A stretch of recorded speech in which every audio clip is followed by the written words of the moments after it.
Hello friend, Sanchi's rangoli and baking या चॅनलमध्ये आपलं स्वागत आहे. कशा आहात मैत्रिणींनो?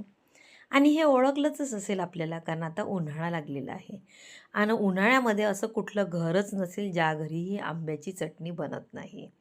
आता तुम्ही दुसरा प्रश्न कराल की हे आंबे असे कसे आहेत? तर हे आंबे ना झाडाचे पडलेले आंबे आहेत. या पडलेल्या आंब्याची चटणी तुम्हाला म्हणून सांगते, एवढी अप्रतिम बनते आणि आपण तर लहानपणापासून खातच आलेलो आहोत. हे पडलेले आंबे, पोपटाने खाल्लेले आंबे म्हणजे अमृत. तर ना इथे आपण 2 आंबे घेतलेले आहेत आणि 2 कांदे. कांद्याची साल काढून घेतलेली आहे आणि त्या कांद्याला पाण्यामध्ये भिजत घातलेलं आहे, कारण त्याचा तिखटपणा जावं म्हणून. मग इथे ना आंब्याची साल काढून घेतली आणि जो खराब भाग आहे ना आंब्याचा, तो आंब्याचा खराब भाग आपण काढून घेतलेला आहे.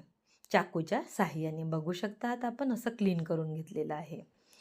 आणि ना आता काय करूया आपण, याचे होऊ शकतात तेवढे आपल्याला बारीक बारीक असं चॉप करून घ्यायचं आहे. होते जेवढं शक्य आहे तेवढं. आता इथे आपण आंबा आणि कांदा बघू शकतात बारीक बारीक चॉप केलेला आहे. बघा किती सुंदर दिसते आहे ना चटणी. मी परत परत दाखवते आहे, कारण तोंडाला पाणी येतं आहे ना आपल्या, हे मला माहिती आहे.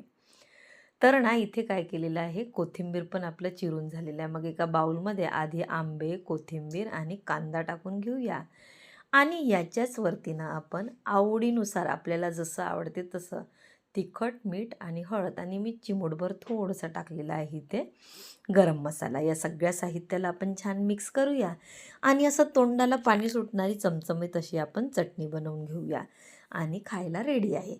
जर रेसिपी आपल्याला आवडली तर नक्की माझ्या चॅनलला लाईक आणि सबस्क्राईब करा. बाय.